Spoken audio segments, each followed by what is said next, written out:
રાજકોટના પડધરીમાં આજે ફરી એકવાર ખેડૂતોનો આક્રોશ રસ્તા પર છે। પોતાના હક અને ન્યાય માટે ખેડૂતો 3 દિવસના ઉપવાસ આંદોલન પર ઉતર્યા છે। ખેતરોમાં વીજ થાંભલા ઉભા કરવા અને જમીન સંપાદનના મુદ્દે ખેડૂતો લાંબા સમયથી અવાજ ઉઠાવી રહ્યા છે, છતાં તંત્રના કાને જાણે જૂ રેંગતી નથી। ગામના 150 થી વધુ ખેડૂતોને નોટિસ ફટકારવામાં આવી છે, પરંતુ ખેડૂતોનો સવાલ સ્પષ્ટ છે, કાયદા મુજબ સર્વે કર્યા વગર તેમની જમીન પર કામ કેવી રીતે શરૂ થઈ શકે? આખરે ખેડૂત પોતાની જ જમીન બચાવવા માટે રસ્તા પર ઉતરવા માટે કેમ મજબૂર બન્યો? જે ખેડૂત દેશનું પેટ ભરે છે, આજે એ જ ખેડૂત પોતાના અધિકારના માટે ઉપવાસ કરવા મજબૂર બન્યો છે। સરકાર અને તંત્ર વિકાસના મોટા દાવા કરે છે, પરંતુ ખેડૂતોના વળતર અને તેમની ચિંતાઓને સતત અવગણવામાં આવી રહી છે। સૌથી મોટો સવાલ એ છે કે જ્યારે ખેડૂતની રજૂઆતો સાંભળવામાં ન આવે, નોટિસો અપાય અને ઉપવાસ આંદોલન છતાં તંત્રના પેટનું પાણી પણ ન હલે, ત્યારે ખેડૂત પાસે આખરે કયો રસ્તો બચે?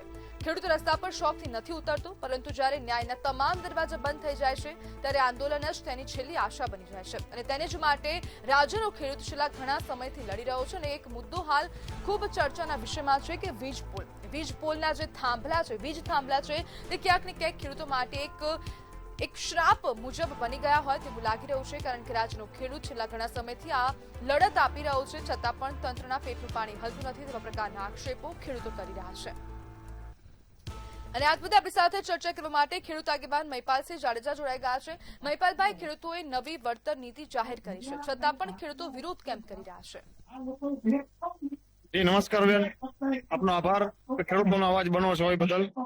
આજે અમે પડધરી તાલુકામાં કિસાન હિતરક્ષક સમિતિ દ્વારા અમે આજે પ્રત્યેક ઉપવાસની શરૂઆત કરી છે। ઉપવાસ 3 દિવસ રહેવાનો છે અને આ સરકારની જે ખોટી નીતિઓ છે, જે કંપનીઓને સાવરે છે ખોટા, એના વિરોધમાં અમે પ્રત્યેક ઉપવાસનું આયોજન કરેલ છે। તેમાં તાલુકાના તમામ મોટી સંખ્યામાં લોકો જોડાયા છે અમારા કાર્યક્રમમાં।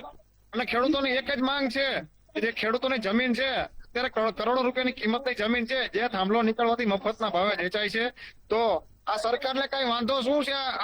આ જે યોજના છે પ્રાઇવેટ કંપનીઓની યોજના છે, પ્રાઇવેટ કંપનીઓ થાંભલા નાખે છે, એના કમાવા માટે નાખે છે।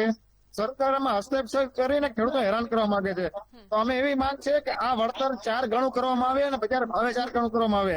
અને બીજું પણ અમે કહેવા માંગીએ છીએ કે આ વળતર 4 ગણું અથવા આનું યોગ્ય ભાડું ચૂકવવામાં આવે તો ખેડૂતને વાંધો નથી, પણ આ લોકોને હેન કેન પ્રકારે કોઈ કંપનીના ફાયદા માટે પોલીસને હથિયાર બનાવી અને ખેડૂતોના ખેતરમાં જઈ ખેડૂતને જાણ વગર થાંભલા રોકવામાં આવે છે। એના વિરોધમાં તમામ જગ્યાએ આંદોલનો થઈ રહ્યા છે ગુજરાતમાં। સરકારને ખાસ ધ્યાન લેવું જોઈએ।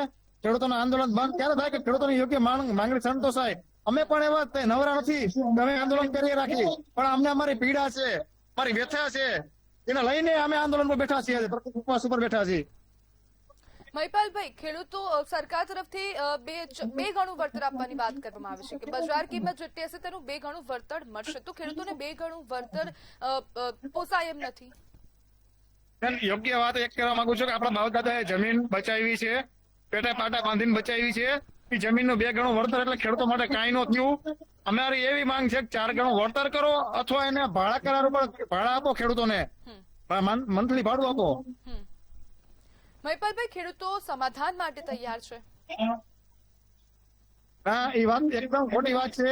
આ મીડિયા દ્વારા અથવા સરકારનું કોઈ પણ કૂટનીતિ દ્વારા આ એક ભાગ છે। અમે જે જેતપર આંદોલન ચાલુ છે એ આંદોલનના સમર્થનમાં પડધરી તાલુકામાં આજે પ્રત્યેક ઉપવાસનું આંદોલન કરેલ છે। 3 દિવસ ચાલુ રહેવાનું છે।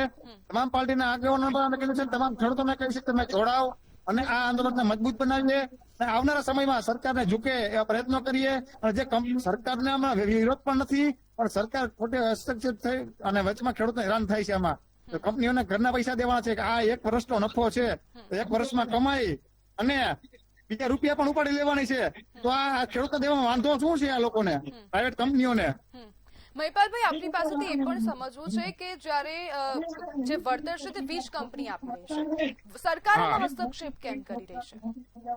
એ જ જાણવા નથી માંગતું કે સરકારે આ મુદ્દા પર હસ્તક્ષેપ કેમ કરે? પ્રાઇવેટ કંપનીઓને કમાવા માટે વીજ લાઈનો નાખે છે અને ભારત સરકારને, ભારત દેશની માલિકા હરમેશની માટે ખેડૂતોનું એવું યોગદાન રહેલું છે કે સરકારી રોડ રસ્તા હોય, સરકારી કોઈ પણ પ્રોજેક્ટ હોય તો ખેડૂતોએ હસ્ત જમીનો આપેલી છે, પાણીની કેનાલો માટે પણ આપેલી છે, પણ આ એક પ્રાઇવેટ કંપનીને સાવરોમાં શું કામ આવે છે સરકાર? અમે એનો પ્રશ્ન પર કરવા માંગીએ છીએ, તમે ખેડૂતો 4 ગણું વળતર શું કામ ન આપી શકો? કરોડો રૂપિયામાં કમાવાના છો, કમાવા માટે પ્રાઇવેટ કંપની કરે છે કાર્યક્રમો। મહિપાલભાઈ, ખેડૂતો છેલ્લા ઘણા સમયથી આંદોલન કરી રહ્યા છે, શું ખેતી પર અસર નથી પડતી? બેન, ખેતી અત્યારે તમે મારી લાઈવ સભા ચાલુ છે, અહીંયા કાર્યક્રમ ચાલુ છે, અહીંયા હજારોની સંખ્યામાં ખેડૂતો આવે છે ઉપવાસ ઉપર. એને એક જ માંગ છે કે આ જીવન રોજીરોટીનું જો નુકસાન થતું હોય તો એક દિવસ આપણે ખેતી બંધ કરીને પણ હાજરી આપવી છે. આ આવનારા સમયનો પ્રશ્ન છે, આવનારા દિવસોનો પ્રશ્ન છે, આવનારી પેઢી માટેનો પ્રશ્ન છે.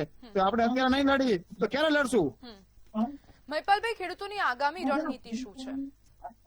આગામી રણનીતિ તમામ ખેડૂત આગેવાનો એકઠા થઈ અને રણનીતિ નક્કી કરવામાં આવશે કે જે પણ આવનારો વિષય હોય એના દિવસે નક્કી કરશું કે આવનારો રસ્તો કયો લેવો એ મારા આગેવાનો નક્કી કરશે. અમે એ રણનીતિમાં આગળ હાલવાના છીએ. બિલકુલ મહિપાલભાઈ, જોડાવા બદલ આપનો આભાર. Thank you.